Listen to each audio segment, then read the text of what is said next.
Hello student, welcome to my YouTube channel Kamal Ahmad perfect classes biology. बच्चों, इससे पहले हम लोगों ने प्रीवियस वीडियो में देखा कि जेनेटिक्स के तीनों लॉज मेंडल ने जो बनाए थे, और हमने कुल मिलाकर के कंक्लूजन ये पाया कि कोई भी लिविंग बीइंग है, कोई भी जीवधारी है, जो भी कैरेक्टर वो होल्ड करता है जेनेटिकल, वो जेनेटिक मटेरियल से होल्ड करता है। यहाँ तक हम लोगों ने सीखा कि कोई भी लिविंग बीइंग, हम हो, आप हो, या कोई भी प्लांट हो, कोई भी एनिमल हो, जो भी कैरेक्टर हम होल्ड किए, उसका कॉजल एजेंट क्या है? Genetic material. और अब उस यहाँ पे इस लेसन में हमें स्टडी करनी है उस जेनेटिक मटेरियल की स्ट्रक्चर क्या है, वो जिसको हम जीन कहते हैं। अब यहाँ पे हम देखेंगे उसकी मॉलिक्यूल कैसी होती है, किस चीज़ से मिलकर बनी होती है, जिससे वो कैरेक्टर, जो जेनेटिकल कैरेक्टर है, एक पीढ़ी से दूसरी पीढ़ी में ट्रांसफर होता है। समझ रहे हैं ना? कोई भी कैरेक्टर जो एक पीढ़ी से दूसरी पीढ़ी में ट्रांसफर हो रहा है, वन जनरेशन टू अनदर में ट्रांसफर हो रहा है, तो वो जेनेटिक मटेरियल ही है जो कैरेक्टर को ट्रांसफर करता है, जिसे हम जीन कहते हैं। और वो मिलकर बनी होती है किससे? न्यूक्लिक एसिड से। किससे मिलकर बनी होती है? न्यूक्लिक एसिड से। अब न्यूक्लिक एसिड में इंक्लूडेड होगा दो चीज, एक होता है डीएनए, एक होता है आरएनए। तो फर्स्ट ऑफ ऑल बेटा, आज हमको सबसे पहले शुरू करना है न्यूक्लिक एसिड। अभी हम डीएनए आरएनए का नाम ओपन नहीं करेंगे, कॉमनली इसको हम क्या कहते हैं? Nucleic acid. ठीक है? अब न्यूक्लिक एसिड के पीछे क्या कहानी है देखते हैं। ये न्यूक्लिक एसिड आपकी हेडिंग पड़ी हुई है प्यारे। ये बात है 1869 की। 1869 की बात है। एक 22 साल का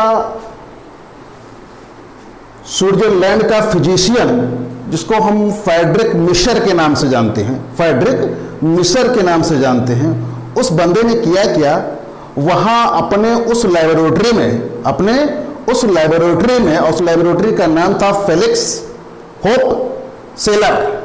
फेलिक्स होप सेलर। उस लेबोरेटरी से उस 22 साल का वो स्विट्जरलैंड का फिजिशियन, जिसको हम क्या कहते हैं? Friedrich Miescher. मैं नाम लिख दे रहा हूं।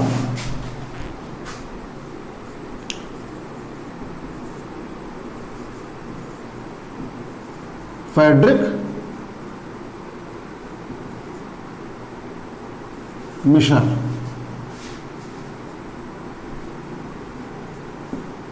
ये बंदा था सबसे पहले स्विट्जरलैंड का यह साइंटिस्ट, जिसको हम फ्रेडरिक मिशर कहते हैं। उसने किया क्या अपने लेबोरेटरी में, जिसको हम फेलिक्स होपे सेलर के नाम से जानते हैं, उसमें उन्होंने पस सेल से, कहां से? पस सेल,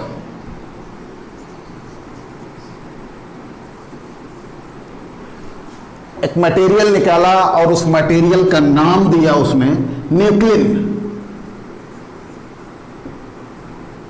अब आपके जहन में एक चीज आती होगी, पस सेल के है यार, ये पस सेल। पस सेल मतलब होता है a type of WBC, a type of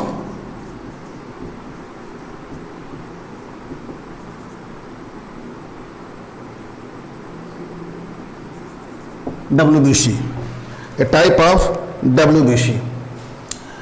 इस पस सेल से मटेरियल निकाला और जिसका नाम दिया न्यूक्लिन। वर्क करता गया, काम करता गया बंदा। इसके बाद जब 1895 का वक्त आया तो ही वॉज डेड।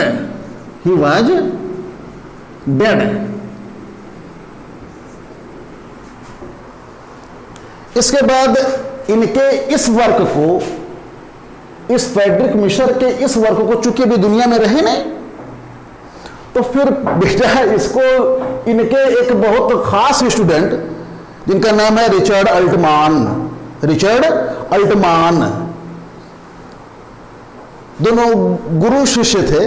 जब ये गुरु इनके डेड कर गए, किसके, रिचर्ड ऑल्टमान के, यानी फ्रेडरिक मिशर की मौत हो गई, तो फिर 1899 में इनके शिष्य लाइक रिचर्ड ऑल्टमान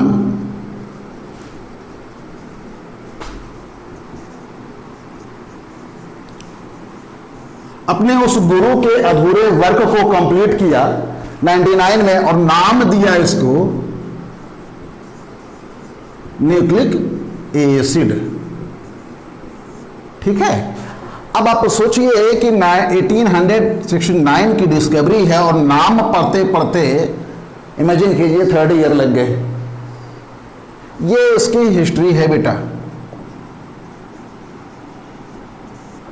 ध्यान रखेंगे। अभी हम डीएनए को ओपन नहीं करेंगे, ये उनकी उसकी डिस्कवरी है, उसकी हिस्ट्री है। अब फिर बात यहां यह आ गई कि 1899 में जब न्यूक्लिक एसिड का नेम प्रपोज कर दिया रिचर्ड ऑल्टमान ने, फिर आइए देखते हैं कि what is nucleic acid, what is nucleic acid. आइए देखते हैं कि क्या है न्यूक्लिक एसिड। बात तो समझ में आ रही होगी बेटा, इतना आगे चलते हैं हम।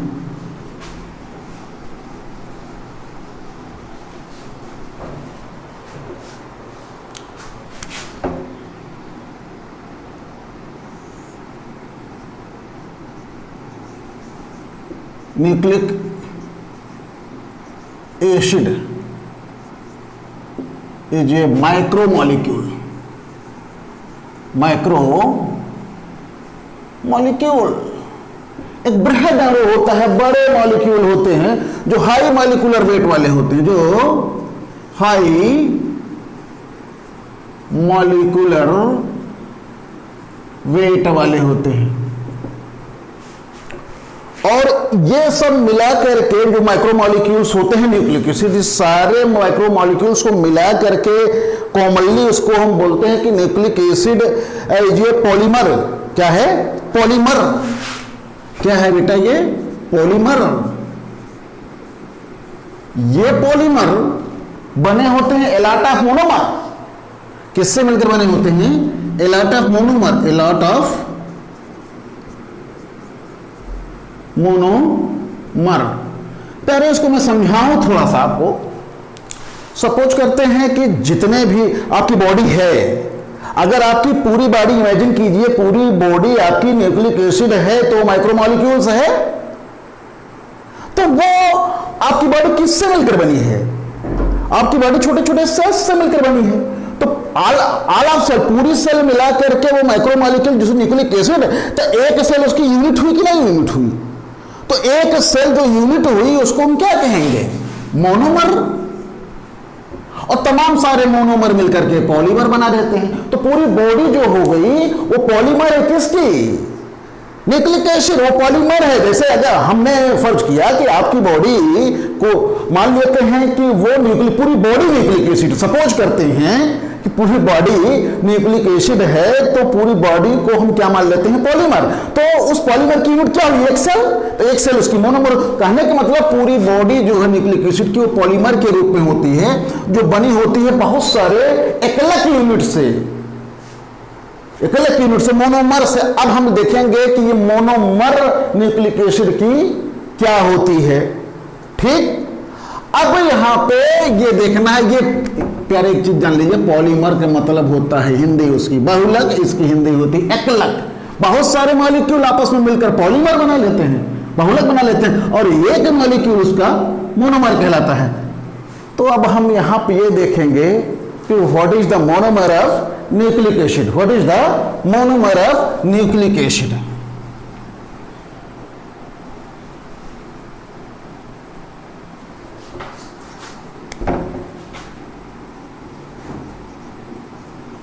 Monomer of nucleic acid.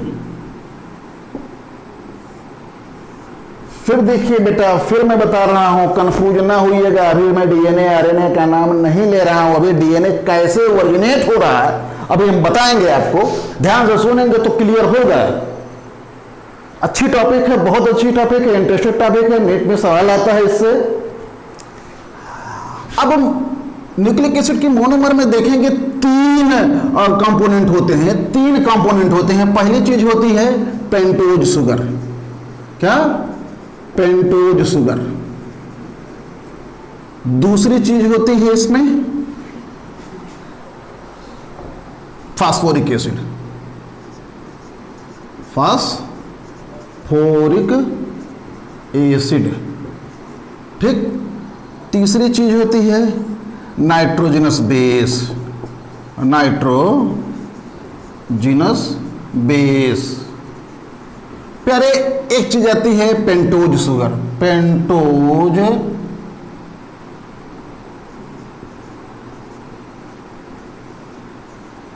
Sugar. क्या? Pentose sugar. Do you know about pentose sugar? 5 carbon related sugar, that is called pentose sugar. 5 carbon वाली शर्करा को हम क्या कहते हैं? पेंटोज शुगर कहते हैं। जैसे ग्लूकोज वगैरह होगा तो उसमें 6 कार्बन है, यहां पे हम क्या कहेंगे? पेंटोज शुगर, मतलब 5 कार्बन रिलेटेड शुगर। यहां पे इसका फॉर्मूला है C5H10O5। ठीक है, देखिए यहां पे 5 कार्बन है इसमें। फास्फोरिक एसिड की बात मैं कर लूं, H3PO4 ये होता है उसका। नाइट्रोजनस बेस, पहले इसका एक स्ट्रक्चर बना दें हम H3PO4 का। ध्यान रखेंगे चूंकि यहां पे देखिए P1 है तो उसको P हम बीच में रखेंगे, O4 है इस पे तो चारों जो है यहां पे जोड़ देंगे ऐसे।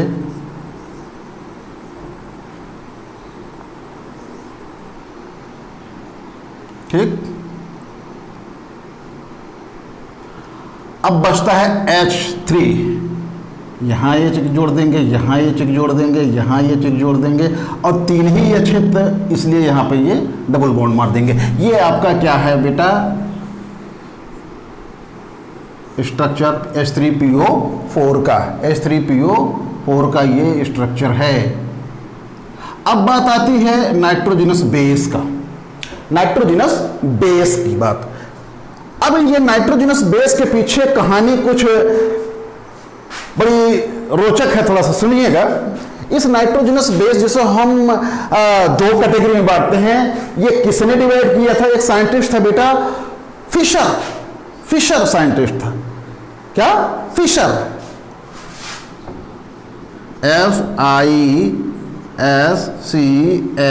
FISCHER। ये जो मछली वाला फिशर नहीं है, मछुआरा, ध्यान से सुनिएगा इसको।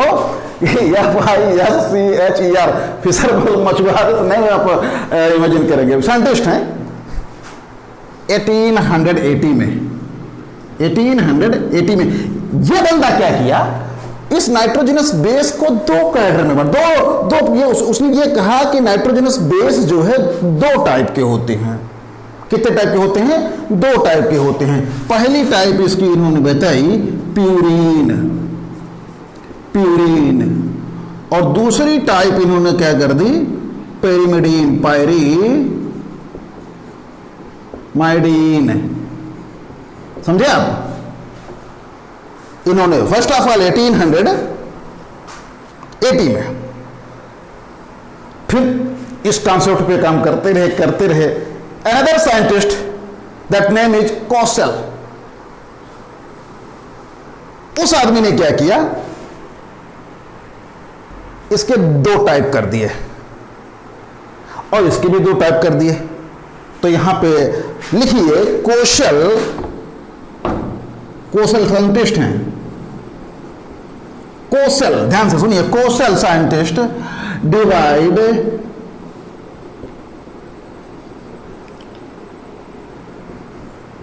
प्यूरीन एंड पायरीमिडीन,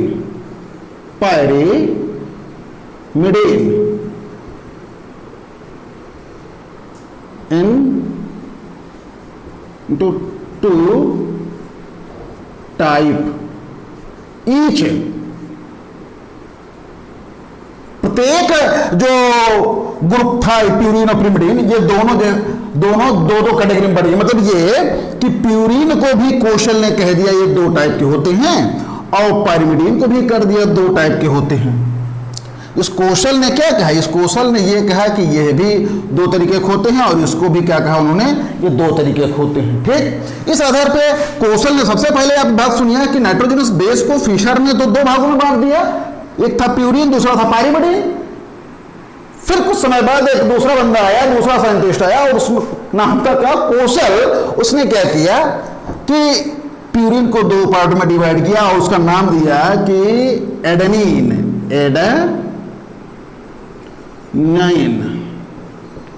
और दूसरे का नाम दिया उसने गुआनिन। इसको हम ऐसे लिखते हैं संकेत के रूप में AG, और यहां पे पाइरिमिडीन भी दो, साइटोसिन, यहां पे नाम देते हैं C, और यहां पे नाम देंगे साइटोसिन के बाद एडेनिन गुआनिन साइटोसिन थाइमिन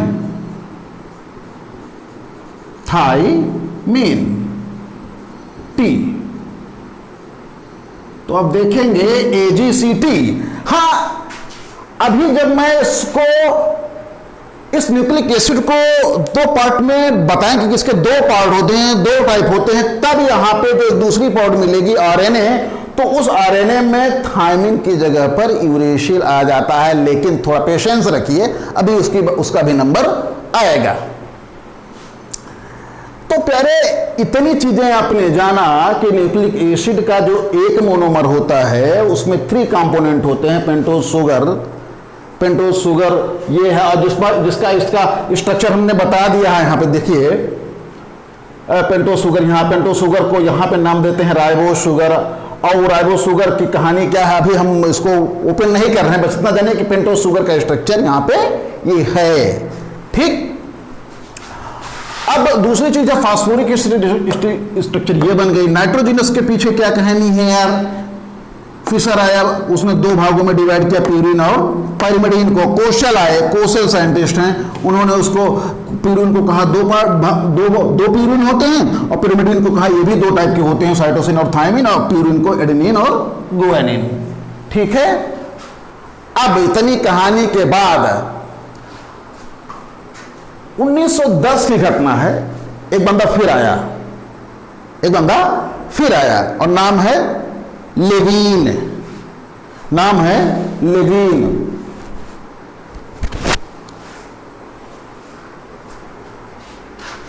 उसने क्या किया यार, ये जो पेंटोज शुगर है ना, इसकी दो कैटेगरी कर दी। लेविन ने 1910 में पेंटोज शुगर की दो कैटेगरी कर दी, और उसने कहा कि पेंटोज शुगर आर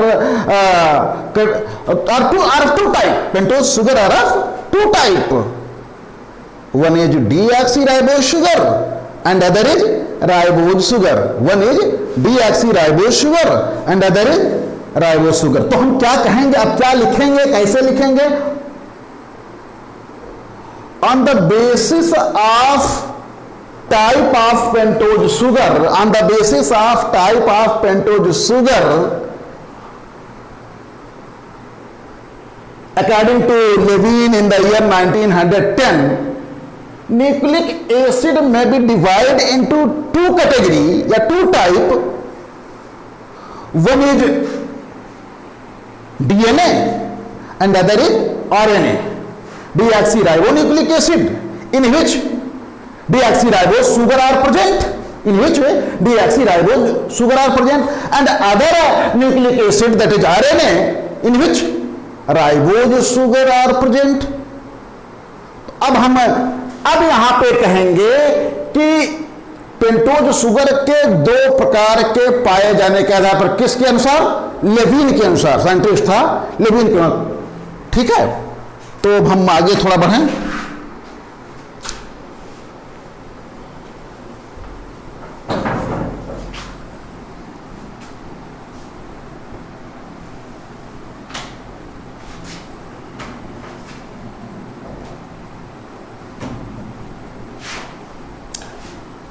अब देखिए, आप कंफ्यूज ना होइएगा, आप कंफ्यूज ना होइएगा कि डीएनए की डिस्कवरी किसने की। देखिए डिस्कवरी आती है न्यूक्लिक एसिड की बेटा, डिस्कवरी आती है न्यूक्लिक एसिड की, डीएनए की डिस्कवरी वो इंक्लूडेड है उसी में, आरएनए की, ठीक है। अब हम कहेंगे on the basis of, on the basis of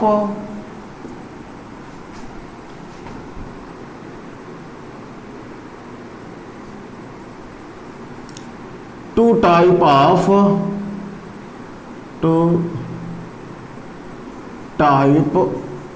of pentose sugar according to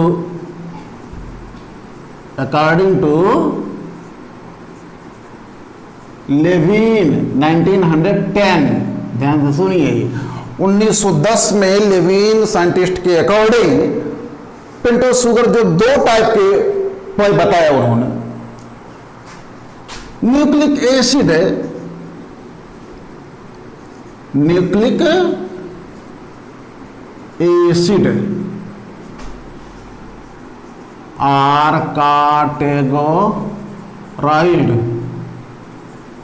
categorized in two group।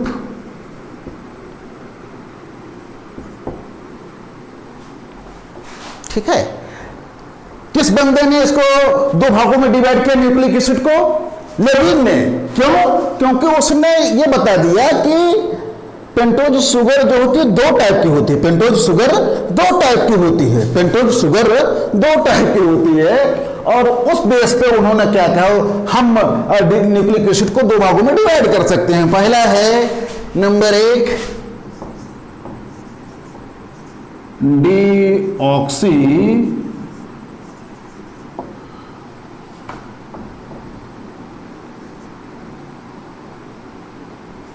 Ribo nucleic acid, ribo nucleic acid, जिसको हम ब्रैकेट में क्या लिखते हैं, डीएनए, डीएनए, ठीक है। ये बेटा जी न्यूज का डीएनए नहीं है ये, ठीक है, डेली न्यूज एनालिसिस नहीं है ये, जेनेटिक मटेरियल है जिसको हम डीऑक्सी राइबो न्यूक्लिक एसिड कहते हैं, और जो होल्ड करता है कौन सा, pentose sugar, deoxy ribose sugar पाया जाता है। क्या पाया जाता है इसमें? डीऑक्सी राइबोज शुगर पाया जाता है। दूसरी चीज है, दूसरा प्रकार है ribo nucleic acid, ribo nucleic acid, ribo nucleic acid, जिसको हम नाम देते हैं आरएनए। इसमें कौन सी शुगर पाई जाती है? राइबोज शुगर, राइबोज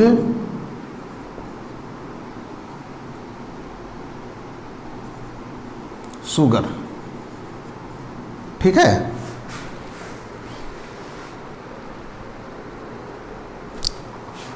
अब देखिए यहां पे तो पेंटोज शुगर दोनों हैं, पेंटोज शुगर तो दोनों 5 कार्बन वाली शुगर तो दोनों है। इस बंदे ने, लेविन ने क्या किया, इसको दो कैटर में डिवाइड किया।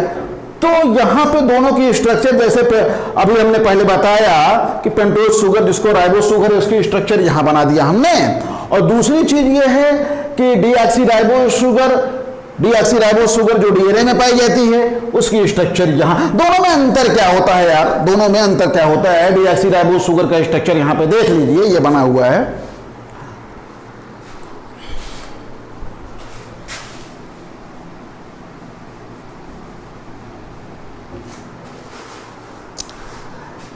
डी मतलब गायब, डी मतलब गायब, क्या चीज? ऑक्सीजन गायब है। कहां से? उस पेंटोज शुगर से एक ऑक्सीजन गायब है। तो चुपचाप आप यहां पे देखिए कि दो नंबर कार्बन एटम पर यहां से एक ऑक्सीजन गायब है। दोनों की स्ट्रक्चर कॉमन है, जैसे यहां पर 2 नंबर कार्बन एटम पर ऑक्सीजन है और यहां पे 3 वाले पे भी है, सब में वही चीज है, लेकिन यहां 2 नंबर कार्बन एटम पर ऑक्सीजन गायब है। तो यही ऑक्सीजन गायब होने की वजह से, हटने की वजह से इस पेंटोज शुगर को हम क्या कह देते हैं, डीऑक्सीराइबोस शुगर। यहां से ऑक्सीजन गायब है, इसलिए इसको हम डीऑक्सीराइबोस शुगर कहेंगे। और तब अब यहां पे हम नाम ले सकते हैं कि न्यूक्लिक एसिड 2 प्रकार की होती है और उसका 2 टाइप होता है, डीएनए और आरएनए। अब आप नाम ले सकते हो डीएनए और आरएनए, ठीक है। कैसे वर्जिनेट हुई डीएनए आरएनए, मेरे ख्याल से कॉन्सेप्ट तो क्लियर हुआ होगा, ठीक है। अब हम अगली वीडियो में देना चाहते हैं डीएनए की स्ट्रक्चर, क्या है डीएनए और उसका कितने कंपोनेंट होते हैं, वो भी माइक्रोमॉलिक्यूल है, कितने कंपोनेंट होते हैं, अगली वीडियो में हम दे देंगे। और फिर उसके बाद उसका मॉलिक्यूलर स्ट्रक्चर, बेटा उसका मॉलिक्यूलर स्ट्रक्चर, उसमें बारीकियां हैं। तो मेरे ख्याल से कॉन्सेप्ट क्लियर हुआ होगा। अब इसके बाद इसकी स्ट्रक्चर है डीएनए की,